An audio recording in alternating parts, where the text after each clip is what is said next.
Muy buenas, público en general. Mi nombre es Joshua Yumikinga Moreno.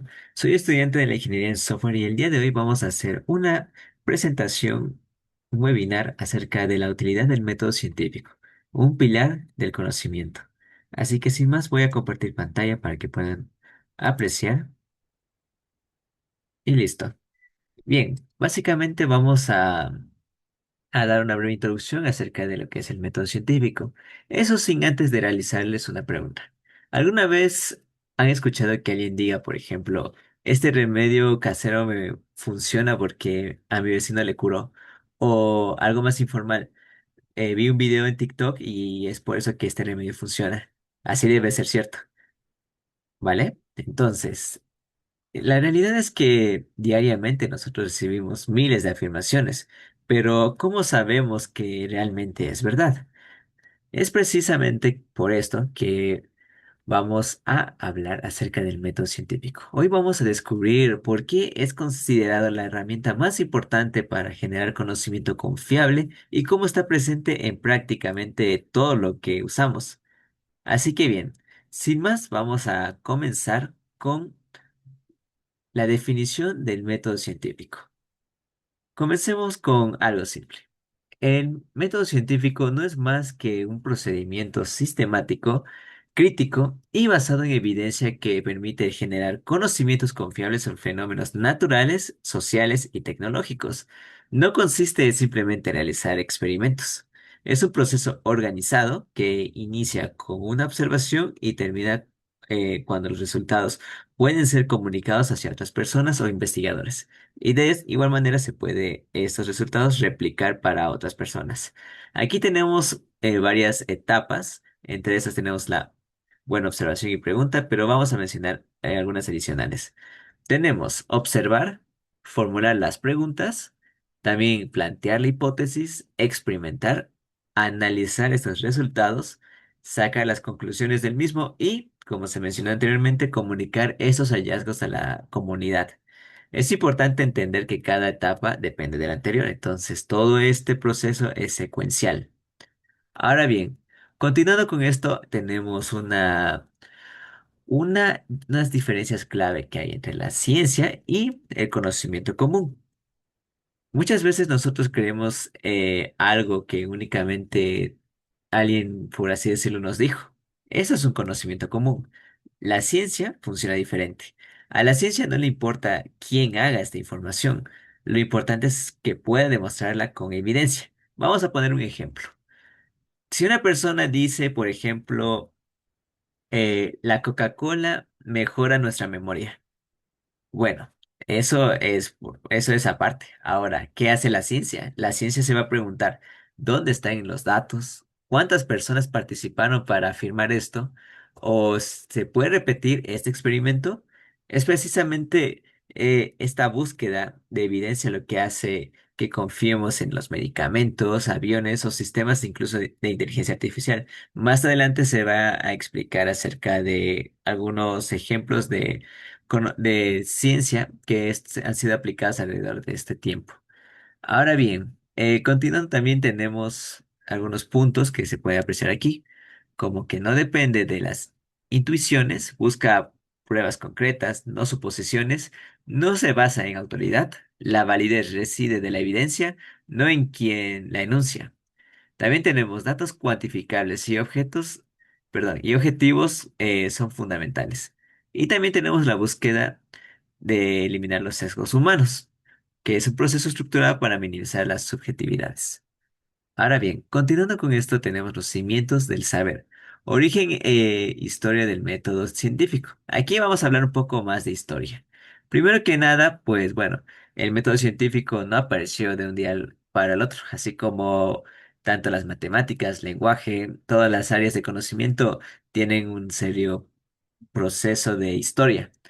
Esto más que nada fue evolucionando con el paso de los siglos. Podemos mencionar a Aristóteles, que comenzó como comenzó utilizando la observación. Después de esto vino Francis Bacon, que impulsó el empirismo. Después tenemos a Galileo, que introdujo ya la experimentación. También, por último, tenemos Descartes, que promovió el razonamiento lógico, y ya para finalizar, Newton, que consolidó las leyes universales. Una mención honorífica es que más adelante, tanto Popper como Kuhn también aportaron ciertas evidencias alrededor de esa historia. Por ejemplo, Popper propuso que toda teoría científica debe poder refutarse, mientras que Kuhn explicó que la ciencia también cambia mediante las revoluciones científicas que se dan conforme pasa el tiempo. Ahora, muy bien. Continuando con esto, tenemos la estructura del método científico, observación y problema. Como se mencionó anteriormente, la observación. Todo comienza con una observación, observando un fenómeno y haciéndonos preguntas. Por ejemplo, digamos que en un ámbito estudiantil, notamos que algunos estudiantes obtienen mejores calificaciones cuando estudian escuchando música, por ejemplo. Todavía no sabemos por qué, pero en eso se basa la observación. Nosotros estamos observando este comportamiento en los estudiantes. Luego de esto tenemos el planteamiento del problema. Ahora, esta observación que vimos anteriormente vamos a transformarlo en una pregunta. ¿Influye la música en el rendimiento académico? Mientras más específica sea la pregunta, mejor será la investigación. Continuando con esta estructura, ahora tenemos la formulación de la hipótesis. Aquí es donde necesitamos una explicación tentativa. Por ejemplo, digamos que la música instrumental mejora la concentración. Bueno, es importante aclarar que la hipótesis no es una verdad, solo es una posible explicación que debe comprobarse. Aquí tenemos varios puntos importantes. Tenemos la hipótesis casual, que propone una relación de causa-efecto, la hipótesis correlacional, que sugiere una relación entre variables sin causalidad directa, la hipótesis descriptiva, que aquí en este caso busca describir características de un fenómeno, y la hipótesis nula, que niega la existencia de una relación buscando ser refutada. Una vez habiendo explicado lo que son la hipótesis, vamos ahora con la experimentación, que es la etapa más importante del método científico. La experimentación no es más que bueno, continuando con las fases, donde dejamos al lado las suposiciones y buscamos comprobar si nuestras hipótesis realmente son correctas. Siguiendo con el ejemplo de la música y el rendimiento académico, vamos a imaginar que reunimos a un grupo de estudiantes y los dividimos en dos grupos. El grupo A, por ejemplo, va a ser el grupo experimental. Aquí vamos, aquí va a haber específicamente estudiantes que escuchan música instrumental suave. Luego vamos a tener el grupo B, conocido como el grupo de control. En este caso, ellos bueno, estudian exactamente el mismo tiempo, pero sin música. Ahora, después de estudiar, ambos grupos presentan el mismo examen en las mismas condiciones y con el mismo tiempo disponible. Para que el experimento sea justo, bueno, bueno, debemos controlar estas variables, es decir, evitar que otros factores influyan en el resultado. Por ejemplo, ambos grupos deberían estudiar el mismo número de horas, utilizar el mismo material de estudio y realizar el examen en un ambiente similar. Si uno de los grupos estudia, por ejemplo, 5 minutos y otro solo una, pues aquí habría un problema y no podríamos afirmar que la diferencia se debe a la música. Debe haber todo equitativamente. Ahora, otro aspecto importante también es que el experimento no debe realizarse una sola vez, ya que con una sola muestra no alcanza para llegar a las conclusiones. Lo ideal es repetirlo varias ocasiones, con diferentes grupos de estudiantes, obviamente, para comprobar que estos resultados son conscientes y no producto de alguna casualidad. Ahora, haciendo un breve resumen de esto, pues la experimentación convierte una idea en evidencia porque permite comprobar objetivamente si nuestra hipótesis tiene fundamento o no. Ahora, les tengo una pregunta. ¿Qué creen que pasaría si un grupo estudiara, digamos, 8 horas y el otro solo 2 horas? ¿Podríamos decir que la música tuvo algo que ver o fue el responsable de la diferencia? Les espero la respuesta. Bueno. Efectivamente, no podríamos asegurar esto, ¿no? Porque existen otras variables como el tiempo que afectan al resultado. Nosotros en sí estamos haciendo un estudio a la música, al instrumental de la música, no al tiempo de estudio, no a otras variables que pueden influir en el resultado.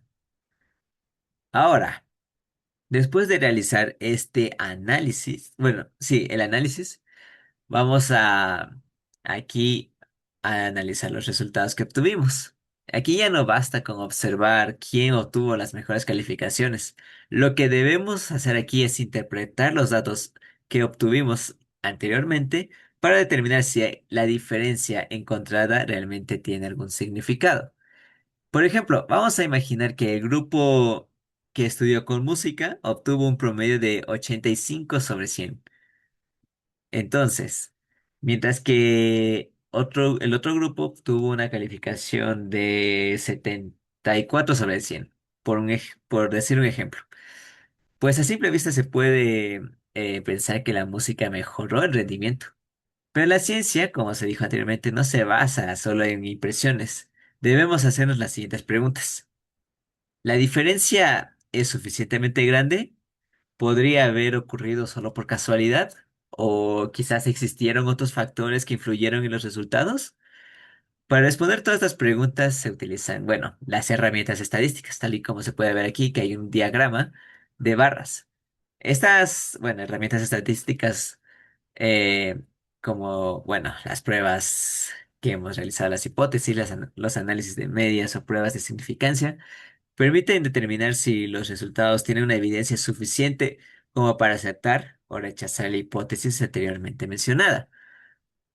En otras palabras, se puede decir que el análisis transforma los datos en conocimiento, porque evita sacar conclusiones apresuradas y nos ayuda a interpretar la evidencia de manera objetiva. Ahora, haciendo un ejemplo anterior, pues podemos, por ejemplo, con el grupo de estudiantes que escuchó música tuvo un promedio de 85 y los que no escucharon música tuvo un promedio de 74. Aquí podríamos decir que existe una diferencia de 11 puntos para ambos grupos. Pero antes de afirmar que la música mejora el aprendizaje, debemos comprobar estadísticamente que la diferencia no ocurrió así al azar. Ahora bien, después de esto ya tenemos una de las partes más importantes de nuestro análisis, que es la conclusión. Aquí vamos a responder la pregunta inicial. Puede ocurrir varias cosas. Una, que la hipótesis se confirme. Dos, que se rechace o que necesite modificarse. Y esto, bueno, obviamente también es ciencia, porque incluso descubrir que una hipótesis era incorrecta genera conocimiento. Tal y como se menciona aquí, tenemos la hipótesis confirmada, los datos apoyan la explicación tentativa, la hipótesis rechazada, que los datos contradicen con la explicación tentativa, la hipótesis modificada. Aquí los datos sugieren ajustes para una futura investigación, tal y como se mencionó anteriormente. Un ratito me voy a poner aquí para que puedan apreciar y observar. Y bien, también haciendo una breve definición de conclusiones, pues aquí tenemos que la etapa de conclusiones es donde se interpreta el análisis de los resultados en relación con la hipótesis inicial. Aquí se determina si la hipótesis se confirma, se rechaza o se modifica, lo que a menudo abre nuevas preguntas de investigación en un momento crucial para la construcción del conocimiento. Ahora bien, tal como se mencionó anteriormente, de nada nos va a servir si nosotros no comunicamos nuestro hallazgo a la comunidad y que esas personas también puedan replicar nuestro experimento. Aquí, bueno, como dije, una experimentación no termina cuando obtenemos los resultados. Eso debe publicarse para que otros investigadores puedan repetir el experimento. Y si obtienen resultados similares, la evidencia se va a fortalecer. Aquí tenemos el proceso de diseminación. Uno, publicación. Aquí tenemos, bueno, los artículos en revistas especializadas con revisión por pares, la presentación de datos, detalles de metodologías, materiales y datos crudos accesibles. También tenemos la revisión por pares. la evaluación crítica por expertos antes de la publicación.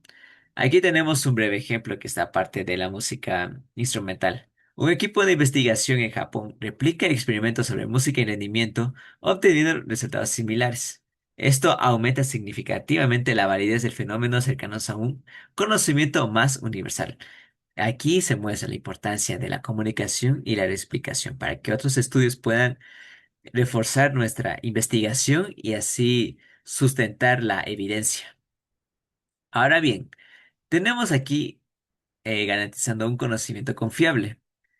Como se mencionó anteriormente, el método científico evita las supersticiones, combate la desinformación e impulsa el desarrollo tecnológico y permite tomar decisiones basadas en evidencia. Hasta ahora nosotros hemos visto cómo funciona el método científico, pero quizás se hagan la pregunta, ¿dónde lo encontramos en nuestra vida diaria? Bueno, la respuesta es muy sencilla, prácticamente en todas las áreas de conocimiento. Y aquí es donde se va a explicar un poco más a detalle en qué áreas el método científico tiene más importancia. Aparte de esto tenemos, bueno, como se explicó, tenemos la que evita supersticiones y errores. Y esto al exigir una evidencia empírica y lógica, el método no protege de aceptar ideas sin fundamento. Por ejemplo, antes las enfermedades se atribuían a castigos divinos o malos espíritus. Hoy en día sabemos que esto, bueno, es prácticamente por un proceso biológico que se ha dado a nuestro cuerpo. También tenemos que refuta las creencias sin evidencia. Aquí en este caso cuestiona y pone a prueba cada afirmación, desmantelando mitos, falacias que podrían estancar este proceso. Es un filtro constante contra la desinformación. Y también tenemos que corregir interpretaciones erróneas.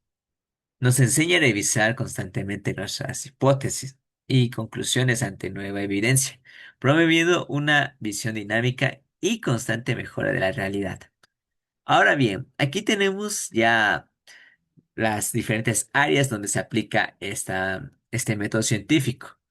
Por ejemplo, en la medicina, antes de probar un medicamento, este pasa por años de investigación y ensayos clínicos. Por ejemplo, si se desarrolla un nuevo tratamiento contra la diabetes, podemos, bueno, primero este se probaría en grupos controlados para verificar que realmente funcione y que sea seguro para los pacientes. Gracias a este método científico, hoy contamos con tratamientos más efectivos y con menos riesgos. Tenemos, disculpa, esto en cuanto a la medicina. También podemos hablar acerca de que en la medicina también está relacionada con las vacunas, que son uno de los mejores ejemplos en el método científico. Antes de llegar a la población pasan por varias fases de investigación donde miles de voluntarios participan para evaluar la seguridad y eficacia.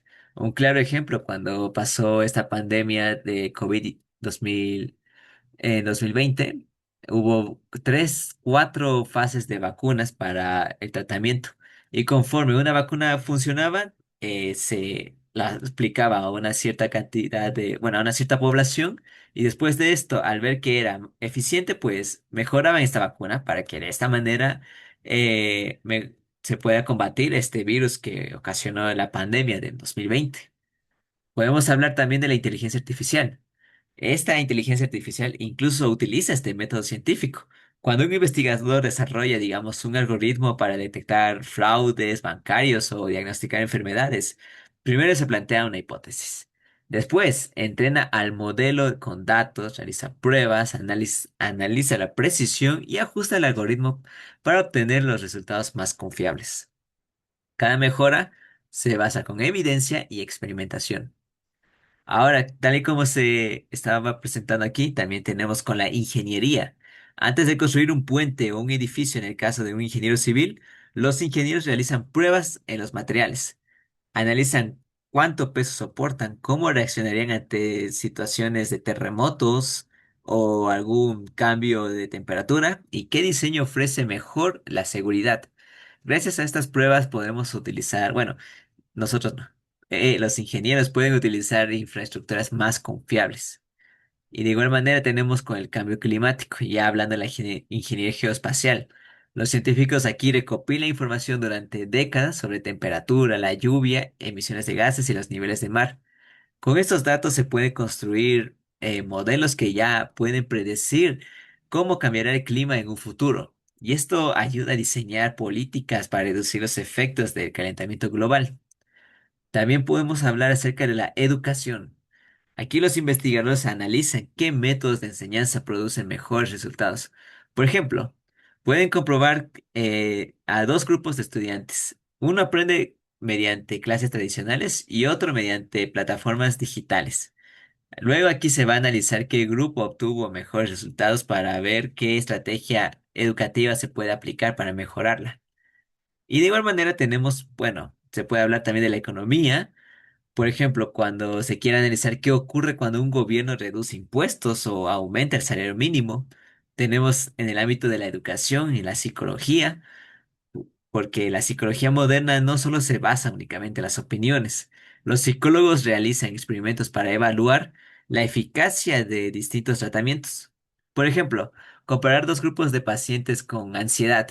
Uno recibe terapia de conducta y otro recibe un tratamiento diferente. Pues después de analizar cuál reduce mejor los síntomas y en qué condiciones funciona con mayor eficacia, podemos llegar a una conclusión. Ahora bien, tal y como se puede apreciar, también tenemos que reducir los sesgos cognitivos humanos. Nuestro cerebro es propenso a sesgos que pueden incluso distorsionar nuestra propia percepción de la realidad. Y el método científico nos ayuda también a tener un marco objetivo para minimizar estas distorsiones y llegar a conclusiones más precisas. Tal y como se puede ver aquí diferentes metodologías, el efecto Halo, sesgo de confirmación, generación indebida, perseveración selectiva y correlaciones falsas.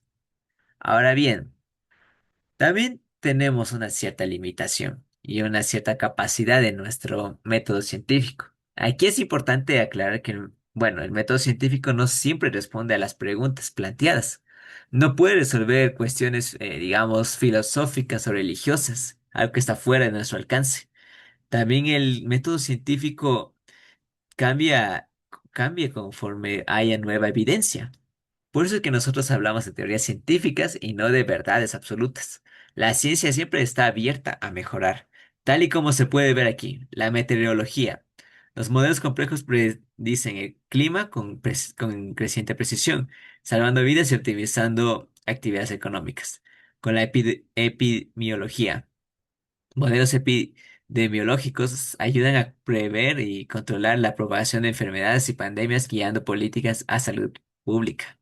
Con la física y astronomía permite calcular con exactitud las órbitas planetarias y la trayectoria de objetos espaciales. Y con la psicología que ya se explicó anteriormente. Esto básicamente no son limitaciones, sino son ejemplos que el método científico ayuda a promover la ciencia. Y muy bien, aquí, bueno, tenemos algo también mencionado anteriormente, que es aportando eh, el orden y también la rigurosidad.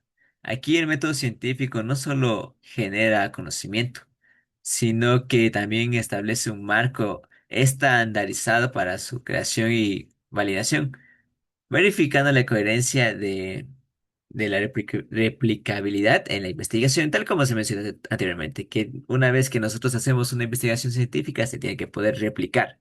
Aquí tenemos la investigación, los resultados, los errores y la replicabilidad.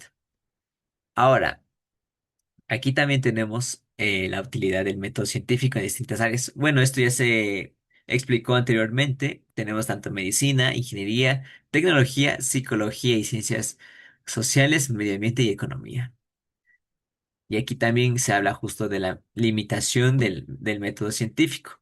Como se mencionó anteriormente, que nosotros no podemos, bueno, el método científico no responde a todas las preguntas. Hay ciertas preguntas que, bueno, no solo preguntas, sino hay ciertos factores que limitan el método científico, como las preguntas metafísicas, que no se puede responder a cuestiones sobre el origen de la vida o algo que esté relacionado con la religión.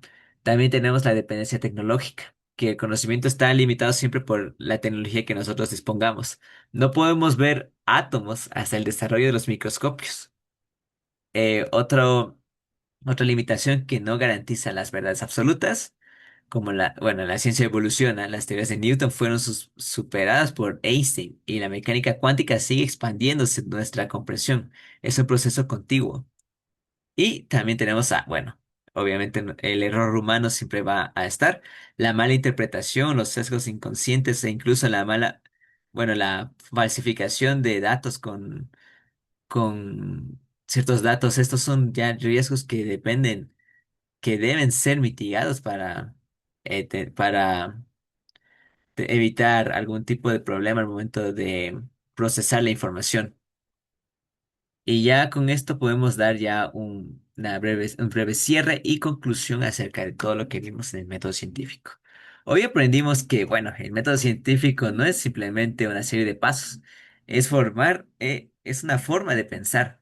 Nos enseña a cuestionar, a buscar evidencia y tomar decisiones basadas en hechos, y no únicamente en opiniones.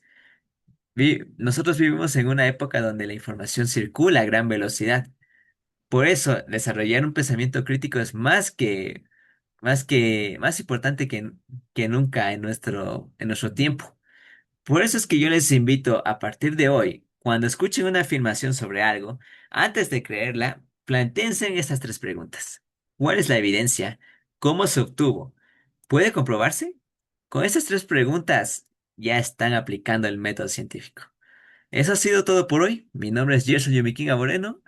Les agradezco mucho por su atención y ha sido un gusto también compartir este webinar con ustedes. Eso es todo por hoy. Nos vemos y muchas gracias.